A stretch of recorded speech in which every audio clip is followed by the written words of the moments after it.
Hi hello ನಮಸ್ಕಾರ. ನಾನು ನಿಮ್ಮ ಚೇತನ್. ವೆಲ್ಕಮ್ ಬ್ಯಾಕ್ ಟು ಮಾತುಕತೆ ವಿತ್ ಚೇತು ಜೊತೆ. ಇವತ್ತಿನ ನಮ್ಮ ಮಾತುಕತೆ ಚೇತು ಜೊತೆಯಲ್ಲಿ ಕಾಂಚನಮಾಲಾ ಮೇಡಮ್ ನಮ್ಮ ಜೊತೆ ಇದ್ದಾರೆ.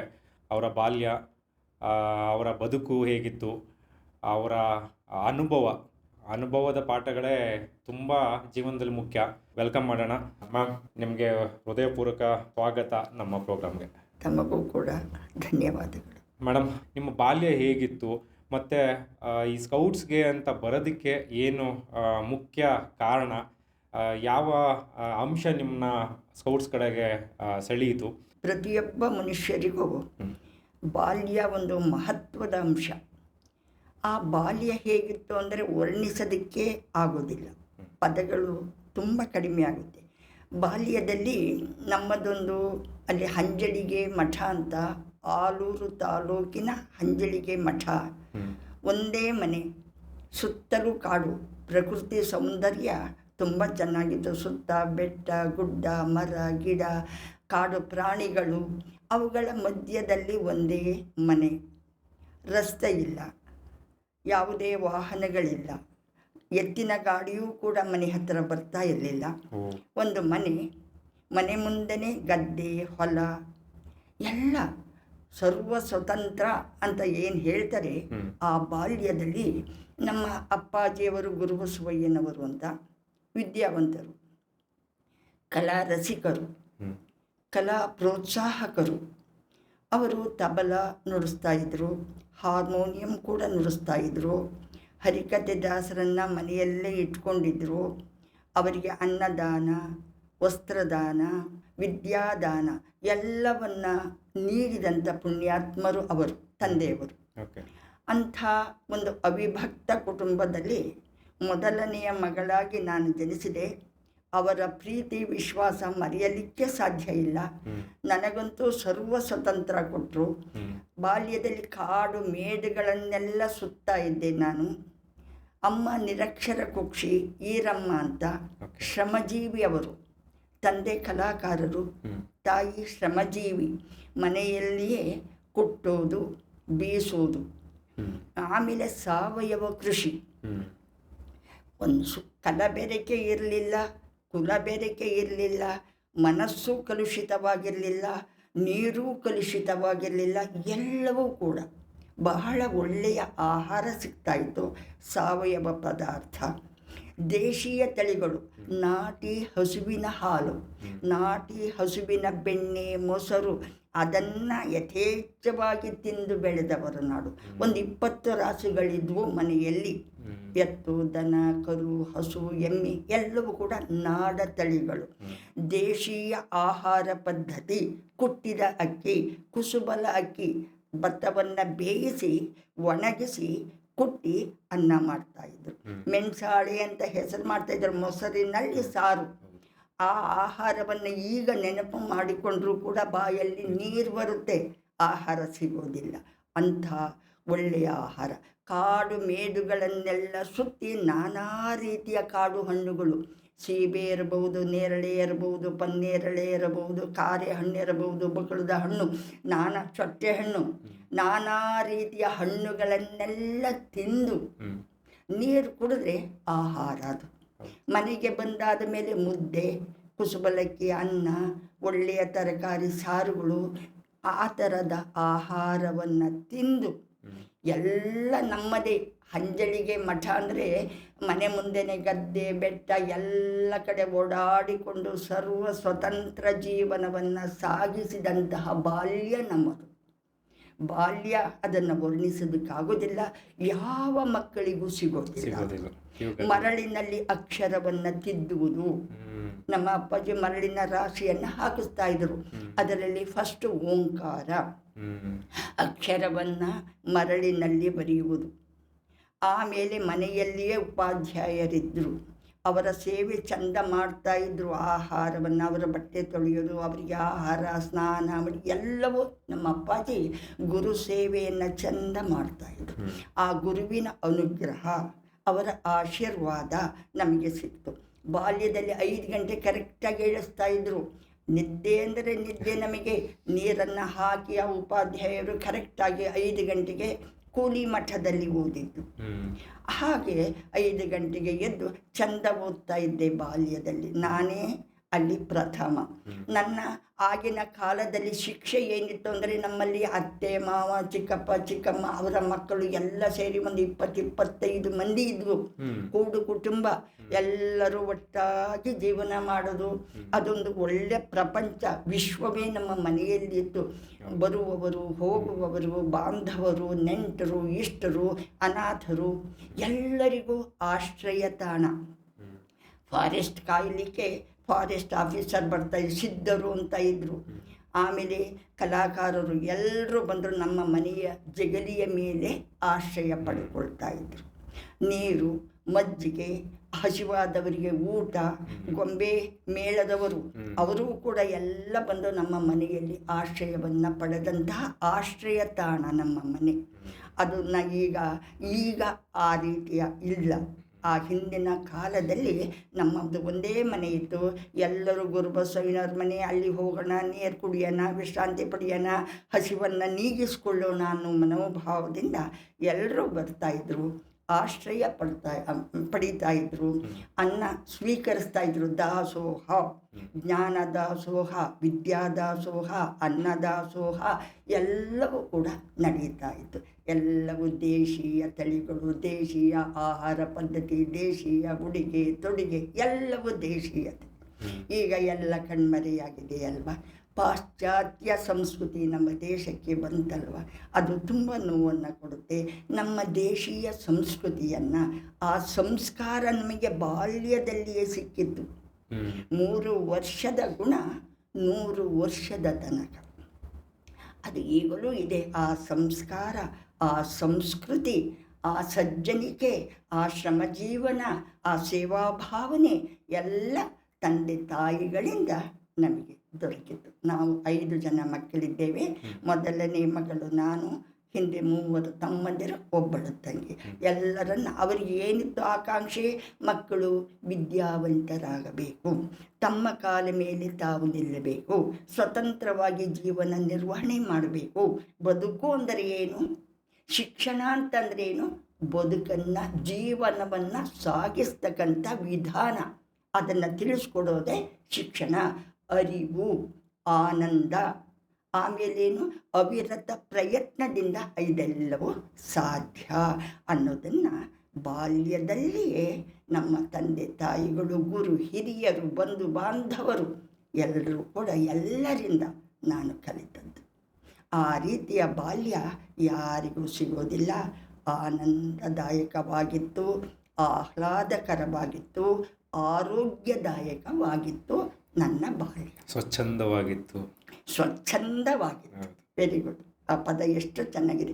ಸ್ವಚ್ಛಂದವಾಗಿತ್ತು, ಸ್ವಸ್ಥವಾಗಿತ್ತು. ನಿಜ. ಅದನ್ನ ಕೇಳೋದಕ್ಕೇನೆ ಮೈ ಹೌದು ಜುಮ್ಮಂತ ಇದೆ. ಯಾಕೆಂದ್ರೆ ನೀವು ಹೇಳಿದ್ದು ಇವಾಗ ಕಲ್ಪನೆಗೂ ಮೀರಿದ್ದು.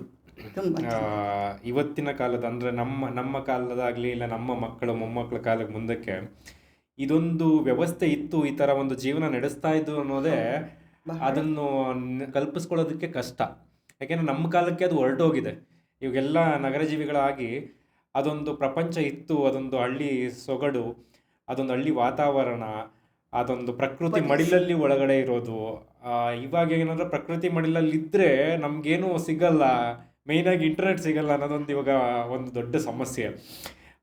ಆವಾಗ ಯಾವುದೂ ಇರಲಿಲ್ಲ, ಆದರೆ ಜೀವನ ಚೆನ್ನಾಗಿತ್ತು. ಜೀವನ ತುಂಬ ಚೆನ್ನಾಗಿತ್ತು. ಚಿಂತೆ ಇರಲಿಲ್ಲ, ವ್ಯಥೆ ಇರಲಿಲ್ಲ, ನಗು ನಗು ನಗು ನಗು. ನಮ್ಮ ಮನೆಯಲ್ಲಿ ಮನುಷ್ಯರಷ್ಟೇ ವಾಸ ಮಾಡ್ತಾ ಇರಲಿಲ್ಲ, ಪಾರಿವಾರಗಳಿದ್ವು, ನಾಯಿಗಳು ಎಷ್ಟು ಮುದ್ದಾಗಿದ್ವು, ನಾಯಿಗಳು, ಪಾರಿವಾರಗಳು, ಮತ್ತು ಈ ಗಿಣಿ, ಅವೆಲ್ಲವೂ ನಮ್ಮ ಮನೆಯಲ್ಲಿ. ಅಪ್ಪಾಜಿಯವರಿಗೆ ಪ್ರಾಣಿ ಪ್ರೀತಿ ತುಂಬ ಜಾಸ್ತಿ. ದೇಶೀಯ ಹಸುಗಳು, ದನಗಳು, ಎತ್ತುಗಳು ಎಲ್ಲ ಇದು. ನಾವು ಕಟ್ಟಿಗೆ ಬಾಚೋದು, ಹೆಂಟೆ ಬಡಿಯೋದು, ಗೊಬ್ಬರ ಹೊರೋದು, ಅಯ್ಯೋ ಏನು ಚೆನ್ನಾಗಿತ್ತು. ಖುಷಿ ಖುಷಿ ನಮಗೆ. ಗಿಡ ನೆಡೋದು, ಗದ್ದೆ ನಾಟಿ ಮಾಡೋದು ಎಲ್ಲ ಬಾಲ್ಯದಲ್ಲಿ. ಅಂದರೆ ಬೈತಾ ಇದ್ರು, ಏನಂತ ಬೈತಾ ಇದ್ರು, ದೊಡ್ಡವರಾದ ಮೇಲೆ ಮೈಗಳ್ತನ ಬರುತ್ತೆ ನಿಮಗೆ, ಈಗಷ್ಟೇ ಉತ್ಸಾಹ ಅಂತ ಹೇಳ್ತಾ ಇದ್ರು. ಅದು ನಿಜ, ಸತ್ಯವೂ ಕೂಡ ಹೌದು. ನಮಗೆ ಕೆಲಸದಲ್ಲಿ ತುಂಬ ಆಸಕ್ತಿ, ಎಲ್ಲೆಂದರಲ್ಲಿ ಓಡಿ ಹೋಗೋದು. ಏನು ಕೆಲಸ, ಕುಟ್ಟೋದು, 4 ಒನಿಕೆಯಲ್ಲಿ ಕುಟ್ತಾ ಇದ್ವಿ ನಾವು. ಚಂದ ಕೊಟ್ಟೋದು. ಅಕ್ಕಿ ರಾಗಿ ಎಲ್ಲ ಬೀಸೋದು, ರಾತ್ರಿ ಇಡೀ ಬೀಸೋದು. ನಮ್ಮ ತಾಯಿಯವರು ಶ್ರಮಜೀವಿ, ವಾರಕ್ಕೆ ಒಂದೇ ದಿನ ಮಧ್ಯರಾತ್ರಿಯಲ್ಲಿ ತಲೆ ಬಾಚ್ಕೊಳ್ತಾ ಇದ್ದರು. ಅಷ್ಟು ಶ್ರಮ. ಕಟ್ಟಿಗೆ ಒಲೆಗೆ ಎಲ್ಲಿ ಅಡುಗೆ ಮಾಡೋದು, ಅದರಲ್ಲಿ ದೊಡ್ಡ ದೊಡ್ಡ ಮಡಿಕೆ 3-4 ಸೇರು ಅಕ್ಕಿಯನ್ನು ಹಾಕಿ ಬೇಯಿಸಿ ಬಸಿಯೋದು. ಹಾಲನ್ನು ಎಷ್ಟೆಷ್ಟು ಹಾಲುಗಳು, ಒಂದು ಸಾರಿ ಕಳೆದ್ರೆ 4-5 ಸೇರು ಬೆಣ್ಣೆಗಳು. ಅದನ್ನು ಬೆಂಗಳೂರಿಗೆ ತೆಗೆದುಕೊಂಡು ಹೋಗ್ತಾ ಇದ್ರಂತೆ, ಕೊಳ್ಳುವವರಿಲ್ಲ ಎಲ್ಲಿ. ಅಷ್ಟು ಸಮೃದ್ಧ ಜೀವನ ಇತ್ತು. ನಮಗೆ ತುಂಬ ತಿಂದು ತಿಂದು ಉಳಿದದ್ದನ್ನು ಏನು ಮಾಡೋದು, ಯಾರು ತಗೊಳ್ತಾ ಇರಲಿಲ್ಲ. ಅದನ್ನು ಬೆಂಗಳೂರಿಗೆ ಹೋಗಿ ಮಾರಾಟ ಮಾಡ್ತಾ ಇದ್ರು ಅನ್ನೋದನ್ನು ಕೇಳಿದ್ದೇನೆ ಅಷ್ಟೇ. ಯಾಕೆ ಇಲ್ಲಿ ಅಕ್ಕಪಕ್ಕ ಯಾರು ತಗೊಳ್ತಿರ್ಲಿಲ್ಲ ಅನ್ನೋದಕ್ಕೆ ನನಗನ್ಸಿದ್ದು ಎಲ್ಲರ ಮನೆಗಳಲ್ಲೂ ಹಸುಗಳು ಇರ್ತಿತ್ತು. ಹೌದು, ದನ ಕರುಗಳು ಇರ್ತಿತ್ತು, ಹಸುಗಳು, ಬೆಣ್ಣೆ, ಹಾಲು ಸಮೃದ್ಧವಾಗಿ ಇರ್ತಾ ಇತ್ತು. ಅಕ್ಕಿನೂ ಕೊಳ್ತಾ ಇರಲಿಲ್ಲ. ಮನೆಯಲ್ಲಿ ಅಕ್ಕಿ ಮುಗಿದು ಹೋದರೆ ಏನು ಮಾಡ್ತಾಯಿದ್ರು, ಬೇರೆಯವರ ಮನೆಯಿಂದ ತರ್ತಾ ಇದ್ರು, ಕುಟ್ಟಿ ಬೀಸಿ ಆದಮೇಲೆ ಅವರಿಗೆ ಕೊಡೋದು, ಕೊಡುವ ತೆಗೆದುಕೊಳ್ಳುವ, ಆ ರೀತಿಯ ವ್ಯವಹಾರ. ಕೆಲವರು ರಾಗಿ ಬೆಳೆದಿದ್ರೆ ರಾಗಿ ಅಕ್ಕಿ ವಾಪಸ್ ತಗೊಳ್ಳೋದು. ಆ ರೀತಿ ಒಂದು ಕಲ್ಪನೆಗೂ ಮೀರಿದ್ದು. ಹಣಕ್ಕೆ ಆಗ ಬೆಲೆ ಏನಪ್ಪ 10 ಪೈಸೆಯನ್ನು ನಾವು ನೋಡಿರಲಿಲ್ಲ. ಆಹಾರಕ್ಕೆ ಕೊರತೆಯೇ ಇರಲಿಲ್ಲ. ಅಷ್ಟು ಸಮೃದ್ಧ ಜೀವನ, ಕೃಷಿ ಜೀವನ, ಸಾವಯವ ಕೃಷಿ, ದೇಶೀಯ ತಳಿಗಳು, ಎಲ್ಲ ಮಣ್ಣಿನ ಮನೆಗಳು. ಈಗಿನ ಆಧುನಿಕ ಅಂತಸ್ತಿನ ಮನೆ ಇರಲಿಲ್ಲ. ಕೂಡು ಕುಟುಂಬ, ಅವಿಭಕ್ತ ಕುಟುಂಬ. ಎಲ್ಲರೂ ಒಟ್ಟಾಗಿ ಕುಟ್ಟೋದು, ಬೀಸೋದು, ಮಾತಾಡೋದು, ಸಣ್ಣಗೋದು, ತಲೆ ಬಾಚ್ಕೊಳ್ಳೋದು. ಎಷ್ಟು ಚೆನ್ನಾಗಿತ್ತು. ಗಂಡ ಹೆಂಡತಿ ಒಂದು ಮಗುನೂ ಇಲ್ಲ. ಅವರೆಲ್ಲ ತಂದೆ ತಾಯಿಗಳ ಅನಾಥಾಶ್ರಮ, ವೃದ್ಧಾಶ್ರಮ ಸೇರಿದ್ದಾರೆ. ಯಾಕೆ ಹೀಗೆ ಆಯಿತು ಅನ್ನೋದು ಯೋಚನೆ ನಮಗೆ ಬರುತ್ತೆ. ಎಷ್ಟು ಚೆನ್ನಾಗಿದೆ. ಕೂಡು ಕುಟುಂಬ ಇರಬೇಕು. ಪ್ರತಿಯೊಬ್ಬರು ಗಂಡ ಹೆಂಡತಿಗೆ ಒಂದೊಂದು ಮನೆ ಇರಬಾರ್ದು. ಎಲ್ಲರೂ ಒಟ್ಟಾಗಿ ಒಂದು ಮನೆಯಲ್ಲಿ ವಾಸ ಮಾಡಿದರೆ ನಮ್ಮ ಸಂಸ್ಕೃತಿ, ಅದು ಭಾರತೀಯ ಸಂಸ್ಕೃತಿಯ ಪ್ರತೀಕ. ಅದು ಹಳ್ಳಿಗಳೇ ಈಗ ಏನಾಗಿದೆ, ನಶಿಸಿ ಹೋಗಿದ್ದಾವೆ. ಎಲ್ಲರೂ ಏನು ಮಾಡ್ತಾ ಇದ್ದಾರೆ, ಕೃಷಿಕರು ಕೃಷಿ ಭೂಮಿಯನ್ನು ಮಾರಾಟ ಮಾಡಿ ಪೇಟೆಗೆ ವಲಸೆ ಬರ್ತಾ ಇದ್ದಾರೆ. ಹಾಗಾಗಬಾರದು. ಕೃಷಿಕರು ತಮ್ಮ ಭೂಮಿಯನ್ನು ತಾವೇ ಉಳುಮೆ ಮಾಡಿ ಬೆಳೆಯಬೇಕು. ಈಗ ನೀರಿಗೆ ಹಾಹಾಕಾರ ಅಂತ ಇದ್ದಾರೆ. ಮಳೆ ಇಲ್ಲ, ಬೆಳೆ ಇಲ್ಲ, ದನಕರುಗಳಿಲ್ಲ, ಸಾವಯವ ಗೊಬ್ಬರ ಇಲ್ಲ, ಒಳ್ಳೆಯ ಆಹಾರ ಇಲ್ಲ. ಈಗ ದೇಶೀಯ ಆಹಾರ, ಇದು ತರಕಾರಿಗಳು ಇಲ್ಲ, ಎಲ್ಲ ಕುಲಾಂತರಿ ಅಂತ ಏನು ಹೇಳ್ತೀವಿ. ಬದನೆಯು ನಾಟಿ ಬದನೆ ಇಲ್ಲ, ಈಗ ನೋಡಲಿಕ್ಕೆ ಸಿಗೋದಿಲ್ಲ. ಇಷ್ಟಿಷ್ಟುದ್ದ ಹೀರೆಕಾಯಿ. ನಾವು ಏನು ಮಾಡ್ತಾ ಇದ್ವಿ, ಬೇಸಿಗೆ ಬೆಳೆ ಅಂತ ಬೆಳೀತಾ ಇದ್ವಿ ಗದ್ದೆಯಲ್ಲಿ. ಬದನೆ, ಹೀರೆ, ಪಡುವಲ, ಹಾಗಲ, ಮೆಣಸು, ಮೆಣಸಿನಕಾಯಿ ಎಷ್ಟು ಚಂದ. ಓಡಿ ಹೋಗಿ ಆ ಗಿಡ ನೆಟ್ಟು ಬೆಳೆಸಿ ಸಂತೆಯಲ್ಲೆಲ್ಲ ಮಾರಾಟ ಮಾಡಿ ಎಲ್ಲರಿಗೂ ಒಂದೊಂದು ಚೀಲ. ನೆಂಟರು ಇಷ್ಟರು ಬಂದು ಕೇಳಿದವರಿಗೆಲ್ಲ ಒಂದೊಂದು ಚೀಲ, 1 ಪೈಸೆ ತೆಗೆದುಕೊಂಡಿಲ್ಲ, ಎಲ್ರಿಗೂ ಕೊಡ್ತಾಯಿದ್ರು. ಟೊಮೆಟೊ ಎಲ್ಲವನ್ನು ಬೆಳೀತಾ ಇದ್ವಿ, ಆನಂದದಿಂದ ತಿಂತಾ ಇದ್ವಿ. ಕೊಟ್ಟು ಕೊಳ್ಳುವ ವ್ಯವಹಾರ ಆಗಿತ್ತು. ಮಾರಾಟ ಮಾಡುವ ಇದಿರಲಿಲ್ಲ, ಮಾರಾಟ ಮಾಡುವುದೇ ಇರಲಿಲ್ಲ. ಕೊಡೋದು ಅವ್ರ ಮನೆಯಲ್ಲಿ ಏನಿದೆ ಅದನ್ನು ತರೋದು. ಅಂಟ್ವಾಳ, ಸೀಗೆ, ಈಗ ತಲೆಗೆ ಏನೆಲ್ಲ ಸೋಪು ಉಪಯೋಗಿಸ್ತೇವೆ, ಆ ಸೋಪು ಕೂಡ ಇರಲಿಲ್ಲ. ಲೈಫ್ ಬಾಯ್ ಸೋಪ್ ಒಂದನ್ನು ನಮ್ಮ ತಂದೆ ತರ್ತಾಯಿದ್ರು ಬಟ್ಟೆ ಒಗೆಯಲಿಕ್ಕೆ, ಸ್ನಾನಕ್ಕೆ. ಅಂಟ್ವಾಳ, ಸೀಗೆಕಾಯಿ ಕುಟ್ಟಿ ಪುಡಿ ಮಾಡಿ ಎಷ್ಟು ಒಳ್ಳೆಯದಿತ್ತು.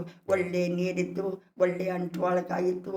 ತಲೆಗೆ, ಬಟ್ಟೆಗೆ, ಎಲ್ಲದಕ್ಕೂ ಏನನ್ನು ಕೊಳ್ತಾ ಇರಲಿಲ್ಲ. ಎಲ್ಲವನ್ನು ಶ್ರಮ ವಹಿಸಿ ಬೆಳೆದು ದುಡಿದು ತಿಂತಾಯಿದ್ರು. ಹಣಕ್ಕೆ ಮಾತ್ರವೇ 10 ಪೈಸೆ ಅಂದರೆ ಆಗ ಎಷ್ಟು, 100 ರೂಪಾಯಿಗೆ ಸಮ. ಆ ರೀತಿ ಇತ್ತು. ಈಗ ದುಡ್ಡು ಯಥೇಚ್ಛವಾಗಿದೆ, ಚೆಲ್ಲಾಡ್ತಾ ಇದೆ. ಆಹಾರ ವಸ್ತುವಿಗೆ ಅಭಾವ ಇದೆ, ಸಿಗ್ತಾ ಇಲ್ಲ. ಎಷ್ಟು ದುಡ್ಡು ಕೊಟ್ಟರೂ ಒಳ್ಳೆಯ ಆಹಾರ ಸಿಗ್ತಾ ಇಲ್ಲ. ಈ ಕೊರತೆ ಆಗಿದೆ. ಆ ರೀತಿಯ ಬಾಲ್ಯ ಯಾವ ಮಕ್ಕಳಿಗೂ ಈಗ ಆ ರೀತಿಯ ಶಿಕ್ಷಣವೂ ಸಿಗೋದಿಲ್ಲ, ಆ ರೀತಿಯ ಆಹಾರವೂ ಸಿಗೋದಿಲ್ಲ, ಆ ತಂದೆ ತಾಯಿಗಳ ಪ್ರೀತಿ ವಿಶ್ವಾಸವೂ ಸಿಗ್ತಾ ಇಲ್ಲ. ಮಕ್ಕಳನ್ನು ಏನು ಮಾಡ್ತಾರೆ, ಎಲ್ಲೆಲ್ಲಿಯೂ ಕಳಿಸ್ತಾರೆ. ತಂದೆ ತಾಯಿಗಳನ್ನು ನೋಡಬೇಕಾದ್ರೆ ರಾತ್ರಿ 10 ಗಂಟೆಗೆ ಅವರು ಬರ್ತಾರೆ, ಮಕ್ಕಳು ನಿದ್ದೆ ಮಾಡ್ತಾರೆ. ಅವರ ಪ್ರೀತಿ ಇಲ್ಲ, ವಿಶ್ವಾಸ ಇಲ್ಲ, ಆತ್ಮೀಯತೆ ಇಲ್ಲ, ವಾತ್ಸಲ್ಯವೂ ಇಲ್ಲ, ಮಮತೆಯಿಂದ ಎಲ್ಲ ದೂರ ಆಗಿದ್ದಾರೆ. ತಂದೆ ತಾಯಿಗಳು ಅವರ ಮಕ್ಕಳನ್ನು ಅಷ್ಟು ಆತ್ಮೀಯತೆ ಪ್ರೀತಿಯಿಂದ ಅವರು ಸಾಕಿದ್ದೇ ಆದರೆ ಕೊನೆಗಾಲಕ್ಕೂ ಅವರು ಮಕ್ಕಳು ಕೂಡ ನೆರಳಾಗಿ ನಿಲ್ತಾರೆ. ಅವರಿಗೆ ಆ ಪ್ರೀತಿ ವಾತ್ಸಲ್ಯವೇ ಸಿಕ್ಕಿಲ್ಲ ಅಂದಮೇಲೆ ಮನಸ್ಸು ಬರಡಾಗಿರುತ್ತೆ. ಅವರು ಕೂಡ ಬರಡು ಜೀವನವನ್ನು ಸಾಗಿಸ್ತಾರೆ. ವಯೋವೃದ್ಧರು ಅದಕ್ಕೆ ಅನಾಥಾಶ್ರಮಕ್ಕೆ, ವೃದ್ಧಾಶ್ರಮಕ್ಕೆ ಹೋಗ್ತಾ ಇದ್ದಾರೆ. ಮಕ್ಕಳೆಲ್ಲ ಎಲ್ಲಿದ್ದಾರೆ? ವಿದೇಶದಲ್ಲಿದ್ದಾರೆ. ಯಾಕೆ ವಿದೇಶದಲ್ಲಿ? ಹಣ ಸಂಪಾದನೆ, ಉದ್ಯೋಗ ಅರಸಿ ಅಲ್ಲಿ ಹೋಗ್ತಾರೆ. ಯಾಕೆ? ನಮ್ಮ ಭಾರತದಲ್ಲಿ ದೇಶ ಸೇವೆ ಮಾಡಲಿಕ್ಕೆ ಆಗೋದಿಲ್ವ? ಭಾರತೀಯತೆ ಅನ್ನೋದು ಎಷ್ಟು ದೊಡ್ಡ ವಸ್ತು ಇದೆ.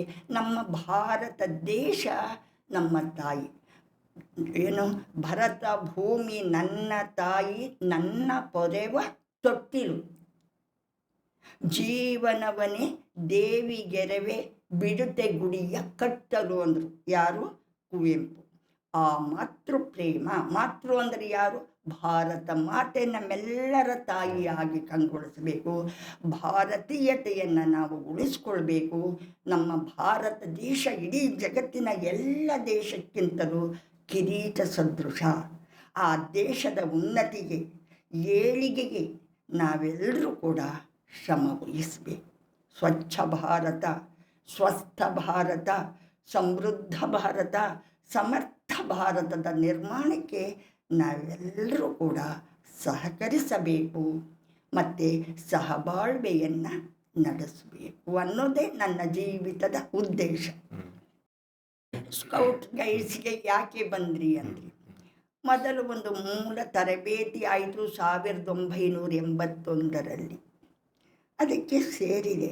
ನನಗೆ ತುಂಬ ಖುಷಿಯಾಯಿತು. ಹೊರಾಂಗಣ ಶಿಕ್ಷಣ ಅದೊಂದು ತಮಾಷೆ, ಅದೊಂದು ಜೀವನ ಪದ್ಧತಿ ಅಳವಡಿಸಿಕೊಂಡಾಗ ಅದೊಂದು ವಿನೋದ, ಅದೊಂದು ಕ್ರೀಡೆ. ಹೊರಗಿನ ಪ್ರಪಂಚ ಎಲ್ಲರೊಂದಿಗೆ ಬದುಕುವುದು, ಗಿಡ ಮರ ಬಳ್ಳಿ ಪಶು ಪಕ್ಷಿ ಪ್ರಾಣಿ ಸಕಲ ಜೀವರಾಶಿಗಳೊಂದಿಗೆ ನಮ್ಮ ಜೀವನ. ಅವಿಲ್ಲದೆ ನಾವು ಬದುಕಲಿಕ್ಕೆ ಸಾಧ್ಯತೆಯೇ ಇಲ್ಲ. ನೀರು, ನೆಲ, ಆಕಾಶ, ಭೂಮಿ ನಮಗೇನು ಬರಬೇಕು? ಪಂಚಭೂತಗಳಿಂದ ಈ ಶರೀರ ಆಗಿದೆ. ಪಂಚಭೂತಗಳ ಗುಣಗಳೇನು? ಭೂಮಿಯ ಸಹನಶೀಲತೆ, ಅಗ್ನಿಯ ಪ್ರಜ್ವಲತೆ, ಆಕಾಶದ ಅನಂತತೆ, ಸೂರ್ಯನ ಪ್ರಖರತೆ, ಗಾಳಿಯ ಗತಿಶೀಲತೆ, ನೀರಿನ ನಿರಂತರತೆ. ಈ ಗುಣಗಳು ನಮ್ಮಲ್ಲಿ ಅಳವಟ್ಟಾಗ ನಾವು ಸಮೃದ್ಧ ಭಾರತ ನಿರ್ಮಾಣ ಮಾಡಲಿಕ್ಕೆ ಸಾಧ್ಯ ಖಂಡಿತ ಇದೆ. ಆ ನೀರು ನಿಂತರೆ ಏನಾಗುತ್ತೆ? ಕೊಳೆಯುತ್ತೆ. ರೋಗ ರುಜಿನ, ನಾನಾ ರೀತಿಯ ರೋಗ ರುಜಿನಗಳಿಗೆ ನಾವು ತುತ್ತಾಗ್ತೇವೆ. ಹಾಗೆ ನಿರಂತರತೆ ಇರಬೇಕು ನಮ್ಮ ಕೆಲಸ ಕಾರ್ಯಗಳಲ್ಲಿ. ಗಾಳಿಯ ಗತಿಶೀಲತೆ ಎಷ್ಟು ಶೀಘ್ರವಾಗಿ ಹೋಗುತ್ತೆ, ಹಾಗೆ ಆ ಗಾಳಿಯ ಗತಿಶೀಲತೆ ಇರಬೇಕು ನಮ್ಮ ಕೆಲಸ ಕಾರ್ಯಗಳಲ್ಲಿ. ನಮ್ಮ ಏನು ಕಷ್ಟ ನಷ್ಟ, ಈ ಭೂಮಿಯ ಮೇಲೆ ಕಳ್ಳರಿದ್ದಾರೆ, ಸುಳ್ಳರಿದ್ದಾರೆ, ದರೋಡೆಕೋರರಿದ್ದಾರೆ, ಸಂತರಿದ್ದಾರೆ, ಸಜ್ಜನರಿದ್ದಾರೆ, ಎಲ್ಲರನ್ನು ಹೊತ್ತುಕೊಂಡಿದೆ ಅಲ್ವಾ? ಆ ಸಹನಶೀಲತೆ ನಮ್ಮಲ್ಲಿ ಇರಬೇಕು. ಸಹನೆ, ಭೂಮಿಯ ಸಹನೆ, ತಾಳ್ಮೆ, ಆ ಗುಣಗಳು ನಮಗೆ ಬರಬೇಕು. ಆಗ ಕೋಪ, ದ್ವೇಷ, ಅಸೂಯೆ, ಮತ್ಸರ ಯಾವುದು ಇರೋದಿಲ್ಲ. ಆ ರೀತಿ ಗುಣಗಳು ನಮ್ಮಲ್ಲಿ ಅಳವಡಬೇಕು. ಮಾನವೀಯ ಮೌಲ್ಯಗಳು ಮೇಲೇರಬೇಕು. ಪ್ರೀತಿ, ತಾಳ್ಮೆ, ಸಹನೆ, ಸ್ನೇಹ, ಸಂಯಮ, ಸೇವೆ, ಶಿಸ್ತು, ಕ್ರಮಬದ್ಧತೆ ಇವು ನಮ್ಮಲ್ಲಿ ಅಳವಟ್ಟಾಗ ನಾವು ಸೋಲೋದಿಲ್ಲ. ನಾವು ಖಂಡಿತ ಮನಸ್ಸಿಟ್ಟು ನಾನು ಮಾಡೇ ಮಾಡ್ತೇನೆ ಅಂತಕ್ಕಂಥ ಆತ್ಮವಿಶ್ವಾಸದೊಂದಿಗೆ ಮುಂದುವರಿಬೇಕು. ಯಾವುದೇ ಕೆಲಸ ಮಾಡಲಿ ಅಚ್ಚುಕಟ್ಟಾಗಿ ಮಾಡೋಣ, ಆತ್ಮವಿಶ್ವಾಸದಿಂದ ಮಾಡೋಣ. ಬದುಕಬೇಕು, ಬದುಕಲಿಕ್ಕೆ ಬಿಡಬೇಕು. ನಾವಿಷ್ಟೇ ಅಲ್ಲ ಇರೋದು ಜಗತ್ತಲ್ಲಿ, ಎಲ್ಲರೂ ನಾವು ಬದುಕೋಣ, ಸಕಲವನ್ನು ಬದುಕಲಿಕ್ಕೆ ಬಿಡೋಣ. ಸತ್ಯವಾದ ಮಾತು. ಇವಾಗ ಎಲ್ಲರ ಜೀವನದಲ್ಲಿ ಹೇಗಾಗಿದೆ ಅಂದರೆ, ನಾನು ಬದುಕಿದರೆ ಸಾಕು, ಪಕ್ಕದ ಮನೆಯವ್ರ ಬಗ್ಗೆನೂ ಯೋಚನೆ ಮಾಡಲ್ಲ. ನಾನು ಬದುಕಿದರೆ ಸಾಕು, ಇಲ್ಲ ನನ್ನ ಮಕ್ಕಳು ಓದಿದರೆ ಸಾಕು, ನಾನು ಉದ್ಧಾರ ಆದರೆ ಸಾಕು, ನಾನು ಬೆಳೆದ್ರೆ ಸಾಕು ಅನ್ನೋ ಸಮಾಜ ಇವಾಗ. ಯಾರೂ ಅಕ್ಕಪಕ್ಕದವರ ಏಳಿಗೆನ ಸಹಿಸದೇ ಇರೋ ಕಾಲ ಅದು ತುಂಬ ಮುಖ್ಯವಾಗಿದೆ. ಯಾರೋ ಏನೋ ಮಾಡ್ತಿದ್ದಾರೆ, ಯಾರೋ ಒಬ್ಬರು ಒಳ್ಳೇದು ಮಾಡ್ತಿದ್ದಾರೆ ಅಂದ್ರೂ ಅದನ್ನ ಅಕ್ಸೆಪ್ಟ್ ಮಾಡ್ಕೊಳ್ಳೋಕ್ಕೆ, ಅದನ್ನ ಓಕೆ ಅವರು ಮಾಡ್ತಿದ್ದಾರೆ ಒಳ್ಳೇದನ್ನ, ನಾವೂ ಅವ್ರ ಜೊತೆಗೂಡಿ ಇಲ್ಲ ಅವ್ರೇನೋ ಒಳ್ಳೇದು ಮಾಡ್ತಿದ್ದಾರೆ, ನಾನು ಇನ್ನೊಂದು ಥರ ಬೇರೆ ಒಳ್ಳೇದು ಮಾಡೋಣ ಅನ್ನೋ ಮನಸ್ಥಿತಿ ಬಿಟ್ಟು, ಅವ್ರು ಒಳ್ಳೇದು ಮಾಡ್ತಿದ್ದಾರೆ ಯಾಕೆ ಅವ್ರನ್ನ ಒಳ್ಳೇದು ಮಾಡಿ ಒಳ್ಳೆ ಹೆಸರು ತಗೋಬೇಕು ಅನ್ನೋದು ಹೋಗಿದೆ ಇವಾಗ ಸಮಾಜದಲ್ಲಿ. ಅದು ಸಮಾಜನೂ ಚೇಂಜ್ ಆಗಬೇಕು, ಜನಗಳು ಚೇಂಜ್ ಆಗಬೇಕು, ಜನಗಳ ಯೋಚನೆಗಳು ಚೇಂಜ್ ಆಗಬೇಕು. ನಾವು ಯಾರನ್ನು ಬದಲಾವಣೆ ಮಾಡಲಿಕ್ಕೆ ನಮ್ಮಿಂದ ಸಾಧ್ಯ ಇಲ್ಲ. ನಮ್ಮನ್ನು ನಾವು ಖಂಡಿತವಾಗಿಯೂ ಬದಲಾಯಿಸಿಕೊಳ್ಳಬಹುದು. ಪ್ರತಿಯೊಬ್ಬರು ಆ ನಿಟ್ಟಿನಲ್ಲಿ ಪ್ರಯತ್ನಿಸಬೇಕು. ಪ್ರತಿಯೊಬ್ಬರು ತಮ್ಮದೇನಿದೆ ಕರ್ತವ್ಯ, ತಮ್ಮದೇನಿದೆ ಸೇವೆ, ಪ್ರತಿಯೊಬ್ಬರು ತಮ್ಮ ಆಂತರ್ಯವನ್ನು, ತಮ್ಮ ಮನಸ್ಸನ್ನು ಬದಲಾಯಿಸಿಕೊಳ್ಳಲು ಸಾಧ್ಯ ಇದೆ. ಆ ರೀತಿ ಬದಲಾಯಿಸಿಕೊಂಡು ಒಳ್ಳೆಯ ರೀತಿಯಲ್ಲಿ, ಈಗ ಏನಾಗಿದೆ, ಧೂಮಪಾನ, ಮದ್ಯಪಾನ ತುಂಬ ಜಾಸ್ತಿ ಆಗ್ತಾ ಇದೆ. ಬೀಡಿ, ಸಿಗರೇಟು ರೋಡಿನಲ್ಲಿ ಬರುವಾಗ ಎಲ್ಲರ ಬಾಯಲ್ಲಿಯೂ ಕೂಡ ಸಾರ್ವಜನಿಕ ಸ್ಥಳದಲ್ಲಿ, ರೇಡಿಯೋದಲ್ಲಿ ಹೇಳ್ತಾ ಇರ್ತಾರೆ, ಸಾರ್ವಜನಿಕ ಸ್ಥಳದಲ್ಲಿ ಬೀಡಿ ಸಿಗರೇಟ್ ಸೇರಬಾರದು ಹೇಳ್ತಾನೇ ಇರ್ತಾರೆ ಒಳ್ಳೆಯದನ್ನು. ಎಷ್ಟು ಜನ ಕೇಳಿಸಿಕೊಂಡು ಆ ರೀತಿ ನಡೀತಾರೆ. ಎಲ್ಲರೂ ಕೂಡ ನಡು ರೋಡಿನಲ್ಲಿ ಅವರಿಗೆ ನಾನು ಹೇಳಿದೆ, ಕರೆದು, ದಯವಿಟ್ಟು ನೀವು ಬೀಡಿ ಸೇರ್ತೀರಲ್ವ, ಸೇರಿ, ಹೊಗೆ ಬಿಡಬಾರ್ದು. ಹೊಗೆಯನ್ನು ನೀವೇ ಸೇವಿಸಬೇಕು, ಬೇರೆಯವರಿಗೆ ಅದನ್ನು ಬಿಡಬೇಡಿ. ಹಾಗಿದ್ದರೆ ಮಧ್ಯ ರೋಡಿನಲ್ಲಿ ಸೇರಿ. ಇಲ್ಲ ಅನ್ನೋದಾದರೆ ನೀವು ಮನೆಗೆ ಹೋಗಿ ಕಿಟಕಿ ಬಾಗಿಲೆಲ್ಲ ಬಂದು ಮಾಡಿಕೊಂಡು ನೀವೇ ಸೇರಬೇಕು, ಆ ಹೊಗೆಯನ್ನು ನೀವೇ ತೆಗೆದುಕೊಳ್ಳಬೇಕು. ಇದು ಆ ನಿಯಮವನ್ನು ನೀವು ಪಾಲಿಸಬೇಕು. ಬೇರೆಯವರಿಗೆ ತೊಂದರೆ ಕೊಡಬಾರ್ದು. ಮದ್ಯಪಾನ ಎಷ್ಟು ಹಾನಿಕರ ಅದು. ಅದಕ್ಕೆ ಅವರಿಗೆ ನಾವು ಹೇಳೋದು, ಆ ಮದ್ಯ ಸೇವಿಸುವ ಬದಲಾಗಿ ಎಳನೀರು ಏಕೆ ನಿಮ್ಮ ಕಣ್ಣಿಗೆ ಕಾಣಿಸೋದಿಲ್ಲ? ಹೌದು, ಅಷ್ಟು ದುಡ್ಡು ಕೊಟ್ಟು ಆ ಅಂಗಡಿಗೆ, ಆಲ್ಕೋಹಾಲಿಗೆ, ಅಲ್ಲಿಗೆ ಮುಗಿ ಬೀಳ್ತಿರಲ್ಲ, ಎಳೆನೀರು ಕುಡಿಯಿರಿ. ಎಷ್ಟು ಆರೋಗ್ಯದಾಯಕ, ಎಷ್ಟು ಆನಂದದಾಯಕ ಅದು. ಅದನ್ನು ಬಿಟ್ಟು ಅದಕ್ಕೆ ಮನೆಯಲ್ಲಿ ಹಿಂಸೆ ಕೊಡ್ತಾರೆ ಹೆಂಗಸರು ಮಕ್ಕಳು ಅಂತ ಹೇಳಿಬಿಟ್ಟು ಅಲ್ಲಿಗೆ ಹೋಗೋದು. ಎಲ್ಲಿಗೆ? ಆಲ್ಕೋಹಾಲ್. ಅದನ್ನು ಬಿಟ್ಟು ಎಳೆನೀರು ಕಡೆಗೆ ಹೋಗಿ ಸಿಟ್ಟಿನಿಂದಲೇ ಒಳ್ಳೆಯದತ್ತರ ಸಾಗಿ, ನಿಮ್ಮ ಮನಸ್ಸು ಒಳ್ಳೆಯದತ್ತ ಹೋಗಲಿ, ಒಳ್ಳೆಯದರತ್ತ. ಅದನ್ನು ಬಿಡಿ, ಕೆಟ್ಟದ್ದನ್ನು ಯೋಚನೆ ಮಾಡಬೇಡಿ. ಗಾಂಧೀಜಿಯವರು ಏನು ಹೇಳಿದರು? ಕೆಟ್ಟದ್ದನ್ನು ನೋಡಬೇಡ, ಕೆಟ್ಟದ್ದನ್ನು ಕೇಳಬೇಡ, ಕೆಟ್ಟದ್ದನ್ನು ಆಡಬೇಡ, ಕೆಟ್ಟದ್ದನ್ನು ಮಾಡಬೇಡ. ತತ್ವ ಇರೋದಿಷ್ಟೆ. ಏನು? ಇದರಿಂದನೇ ಮಹಾತ್ಮರಾಗಿ ಅವರು ಸುಶೋಭಿಸಿದರು. ಯಾರು? ಮಹಾತ್ಮರು. ಏನು ಮಾಡಿದರು? ಕೆಟ್ಟದ್ದನ್ನು ನೋಡಬೇಡ, ಕೆಟ್ಟದ್ದನ್ನು ಕೇಳಬೇಡ, ಕೆಟ್ಟದ್ದನ್ನು ಆಡಬೇಡ, ಕೆಟ್ಟದ್ದನ್ನು ಯಾಕೆ ಒಳ್ಳೆಯದಾಗೋದಿಲ್ಲ? ಒಳ್ಳೆಯ ಭಾವನೆಗಳು ನಮ್ಮ ಮನಸ್ಸಿನಲ್ಲಿ ಬರಬೇಕು. ಚಿಂತನ, ಸಚ್ಚಿಂತನ, ಮಂಥನ, ಮನನ, ಅದೆಲ್ಲ ಸದ್ಭಾವನೆ, ಸದ್ವಿಚಾರ, ಸದಾಲೋಚನೆ, ಇವೆಲ್ಲ ಬಂದಾಗ ನಾವು ಒಳ್ಳೆಯವರಾಗಿ ಆಗ್ತೇವೆ. ನಮ್ಮ ಮನಸ್ಸಿನ ಭಾವನೆಗಳು, ಸದ್ಭಾವನೆಗಳೇ ನಮ್ಮನ್ನು ರೂಪಿಸ್ತವೆ. ನಮ್ಮ ಮನಸ್ಸಿನಲ್ಲಿ ಯಾವ ಭಾವನೆಗಳು ಹೇಳ್ತವೆ ಅದರಂತೆಯೇ ನಾವು ರೂಪುಗೊಳ್ತೇವೆ. ಯಾವಾಗಲೂ ಅಷ್ಟೇ ಸಚ್ಚಿಂತನೆ ಮಾಡಿ, ಸದ್ಭಾವನೆಗಳು ನಿಮ್ಮ ಮನಸ್ಸಿನಲ್ಲಿ ಉದಯಿಸಲಿ, ಸದಾಲೋಚನೆಗಳು ಹೊರಹೊಮ್ಮಲಿ. ಯಾವಾಗಲೂ ಕೂಡ ಸದ್ವಿಚಾರ, ಸದ್ಗ್ರಂಥಗಳ ಪಠಣ, ಸತ್ಸಂಗ ಬಹಳ ಒಳ್ಳೆಯದು. ಸತ್ಸಂಗ, ಅದರಿಂದಲೇ ಯಾವಾಗಲೂ ಒಳ್ಳೆಯವರ ಸ್ನೇಹ ಮಾಡಿ, ಒಳ್ಳೆಯ ಮಾತನ್ನೇ ಆಡಿ, ಒಳ್ಳೆಯ ಗ್ರಂಥಗಳನ್ನು ಓದಿ. ನಮ್ಮ ದೇಶದಲ್ಲಿ ಸಾಧು ಸಂತರು, ಋಷಿಗಳು, ಬಹಳ ಮೇಧಾವಿಗಳು ಎಂಥೆಂಥ ಗ್ರಂಥಗಳನ್ನು ರಚಿಸಿದ್ದಾರೆ. ಅದರತ್ತ ಕಣ್ಣು ಹಾಯಿಸಿ ಓದಿ, ಒಳ್ಳೆಯವರಾಗಿ, ಒಳ್ಳೆಯದನ್ನು ಮಾಡಿ, ಒಳ್ಳೆಯದನ್ನು ಆಡಿ. ಇದನ್ನೇ ನಾವು ನಮ್ಮ ಕಾಲೇಜಿನ ವಿದ್ಯಾರ್ಥಿಗಳಿಗೂ ಕೂಡ ಹೇಳೋದು. ಯುವ ಜನಾಂಗ ಏನಿದೆ, ಅವರು ಮನಸ್ಸು ಮಾಡಬೇಕು. ಸೋಮಾರಿತನವನ್ನು ಹೋಗಲಾಡಿಸಬೇಕು. ಶ್ರಮ ಜೀವನವನ್ನು ಅಪ್ಪಿಕೊಳ್ಳಬೇಕು. ಶ್ರಮದಿಂದ ದುಡಿದು ತಿನ್ನಬೇಕು. ಹೆಚ್ಚು ಏನು ಮಾಡಬೇಕು? ದುಡಿಯಬೇಕು. ಕಡಿಮೆ ಊಟ ಮಾಡಬೇಕು. ಹೆಚ್ಚು ಮರೆಯಬೇಕು, ಮರೆಯೋದು ಹೆಚ್ಚಾಗಬೇಕು. ಆಮೇಲೆ ಅರಿವು ಹೆಚ್ಚಿರಬೇಕು. ಅರಿವು ಹೆಚ್ಚಿರಬೇಕು. ಅಳು ಕಡಿಮೆ ಇರಬೇಕು.